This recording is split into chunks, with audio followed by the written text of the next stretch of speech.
A win's a win. Regardless of how pretty or ugly it is, a win's a win. And there's a lot of upsets around, or a lot of upsets around the country. So I'm just happy we were able to win the third game in 5 days with a short roster is pretty difficult. So I'm really happy. Having Helena have to sit with fouls in the first half, how'd you guys?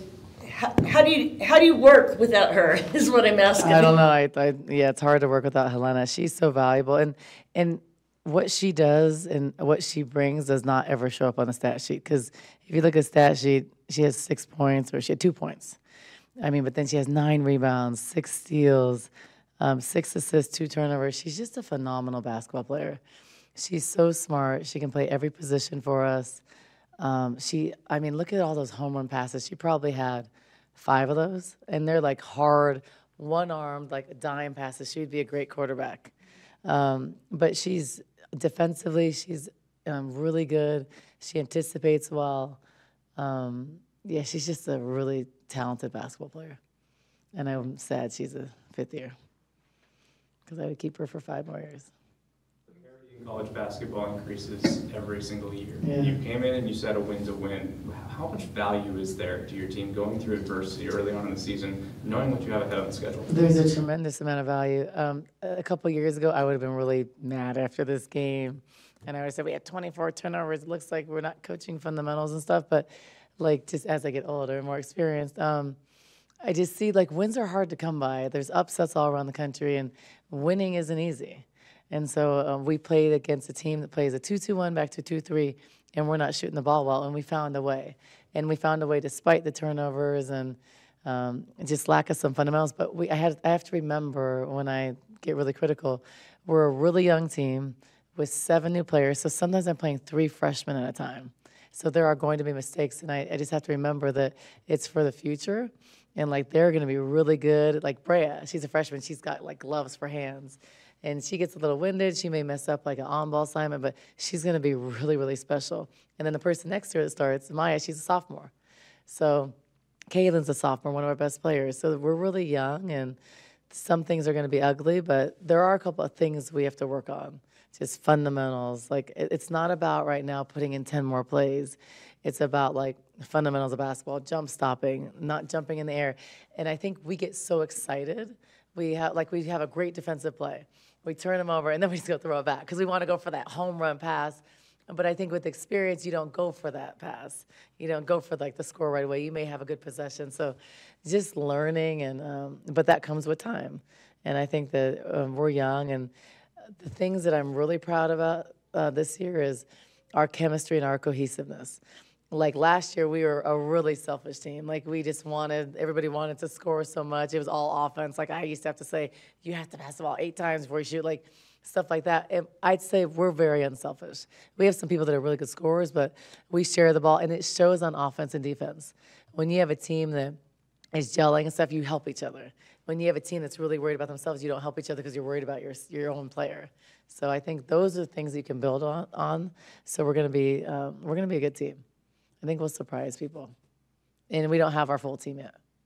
So really picked it up in certain spots. Press was good. Yeah, and that one sequence where they went up by 1. Yeah, and then you had 3 consecutive steals, and then you just had active hands, a lot of help defense. It just seemed like everybody sort of was working together tonight. Is that, it seems like it's starting to really come together. It is, because I think that as a player, they see stuff works. Like, a player can have habits, and it takes a long time to break habits. If you're jumping in high school, it's different. Like Skylar, you do some things in high school, you can't do them here. But I think that press, they get confident in the press, and then they get a steal. And I think just the next level is, when you get that steal, you may not try to score right away, and then you turn it over. So those are the experience things, but that press was really good because we were down by 1 point. And USD is a good team, and I think that we're having to win in different ways. And if you look at the last 3 games, we started off really bad. So I changed the lineup, and then, like, people get a little bit, like, mad. And then you move it around. But then today, that same group that I gave a chance 2 games ago came, and we had one of our best starts. So that's the expectation and the standard here. Like, we can't give up 15 points in the first 5 minutes. and they played harder. Our bigs are running harder. They're trapping harder. And, as Mary, like, I'm having to move her because our lack of depth in the guard position. So she's, like, coming in, playing the 3. Then someone else comes in. She moves to the 4 offensively, the 3 defensively. So for her and Sally, it's a little bit challenging. So when Courtney comes back, I'm praying that she comes back by this weekend because she gives us a really good on-the-ball defensive player. So I can move Helena and Kaylin off the ball some. So we need her. What kind of communication do you have with NCAA on that? Do you have any or just wait? No, just wait and see. So just every day, waiting. And I don't control that. It's just unfortunate. We've been waiting for a while. With Skylar, you talked a little bit about maybe her getting down, putting her head down. How do you instill that confidence? Because we saw it again tonight when she missed that first free throw. That's just, you have to show her and teach her, and I think work with her. I think when you're making these mistakes, you don't know, or I think as a young player, you predetermine things. So if you want to drive, you're thinking, I'm going to catch the ball and drive. That's not how basketball is. You may have the drive, you may not have the drive, you may have to wait till the reversal. So it's my job to teach her the game and work with her. So versus just talking about it, she's got to get in there and learn things and, work on her ball handling and work on her reading the game in 2-on-2 situations and in breakdowns. So as a staff, we really value her. She's going to be a really good player. She can be a defensive player that Sam Thomas like, and probably better because she's even a little bit more athletic. But it just takes time. And so she's a really good kid, a great family. She wants to be good, and she's just really hard on herself. So I talk to her a lot about, like, a next play mentality. So if you go hang your head, first of all, you never show your opponents when you're upset. You don't show your opponents how you feel. You never show your opponents if you're tired. You never show, like, when you are frustrated.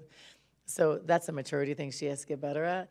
But then if you make a mistake, just go do something good the next time, or don't make the same mistake, or if you hang your head, you're gonna they compound.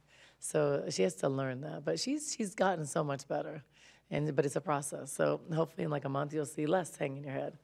And then I think the repetitions of working, you make less mistakes. Because right now, like turning the ball over or messing up a play, just because it's different at this level. There's so much more that goes into everything. But she'll be fine. She's gonna be a really good player. Coach, you mentioned it. While you forced 29 turnovers, I think you got 24 turnovers of your own. Is that like maybe the biggest area you're looking to improve heading forward? I'd say number one is boxing out because that is an effort mentality and some of it's technique. So that's the first thing. I'd say turnovers too, but some of our turnovers are from trying to like make this full court pass. I don't think some of the turnovers are only fundamentals. It's like trying to give it like the home run pass. So I think just showing them on film and then working. But I think basic fundamentals, like the post passing out on balance, so our post players can't have 5 turnovers. So I think teaching them like proper footwork to pass and teaching Skylar and the young players, not you have to jump stop in basketball. If you pass jumping in the air, you turn the ball over 90% of the time. So those basic, and then we continue to shoot the ball poorly.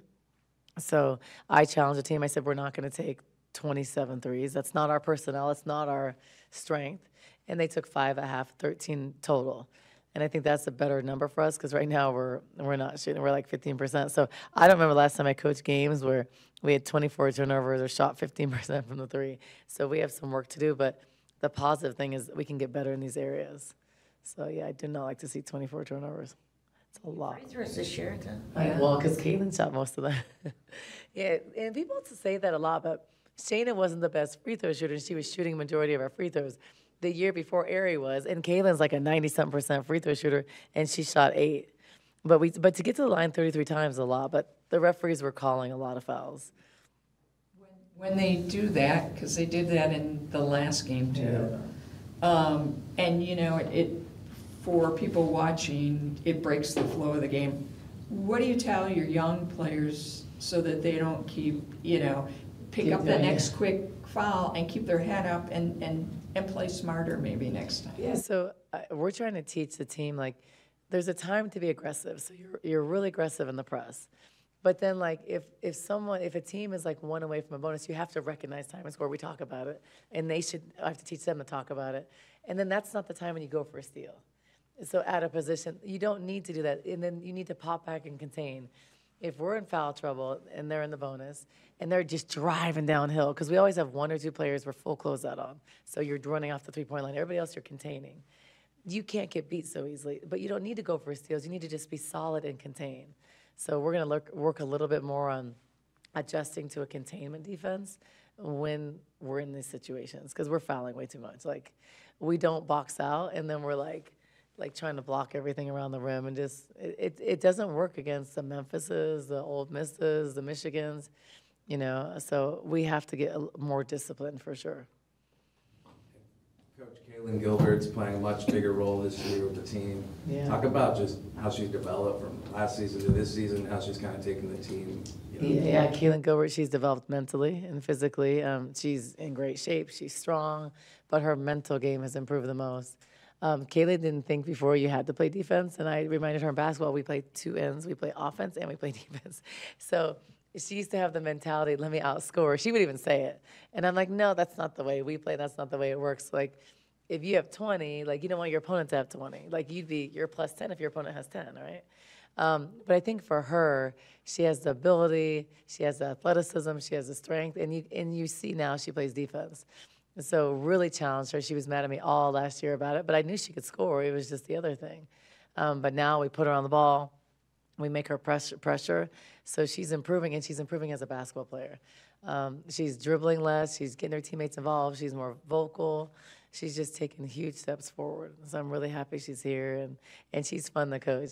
And she's funny because in games, she wants a lot of feedback. So sometimes I'm thinking about it, she's asking me specific feedback, but I like it because she hears it. She wants to learn.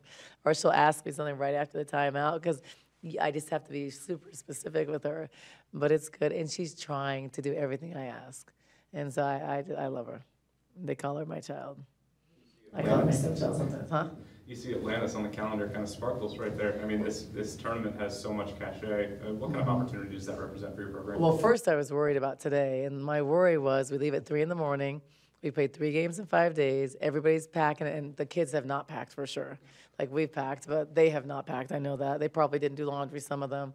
So I think your mind, you know, is going in so many different places. So the fact that we were able to come here, win a game, and then now focus, we have a few days now.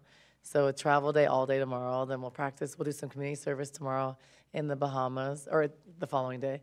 And then we play this weekend. But we play 3 good teams in like 3 days. And so it's going to be another good challenge for us. So this like 2-week stretch is pretty intense. But then we have a break to really get better. You know, like in a week we have like a 10-day break, I think. So we need that break for practice, recovery, and I'm really hoping, and I'm optimistic that Courtney will be available by Friday. I'm hoping. Yeah. So we'll see, because we just need another guard, and we need another body. Fun stage regardless, though. Yeah, it's fun. It's fun because we're young and we're absorbing everything. We don't have like egos and attitudes. We're having fun. We don't have like any bad kids. We don't have any bad attitudes. We have immaturity where someone hangs their head, but it's correctable things. And I think everybody respects each other and wants to get better. And like Jade is a great freshman, the coach. She is, she gets it. You know, Brea is just so young and doesn't even know her potential. Skylar is just this young, phenomenal athlete that has so much to learn. And then, you know, some of our other leaders, Kaylin is a sophomore who's gotten so much better from freshman year. Maya's like fit, strong. I mean, she's playing at another level. She's stepping out, shooting 3. She's playing the 4. As Mary is like, and Helena are leading our team well. So there's just, Isis is a great leader it's the 5th year that's taken Brea and Maya under her wing. So all these positive things, I think, why it's fun to coach. So you can live with some of the mistakes when they're good kids, right? So. Anything else? Anybody going with us to the Bahamas?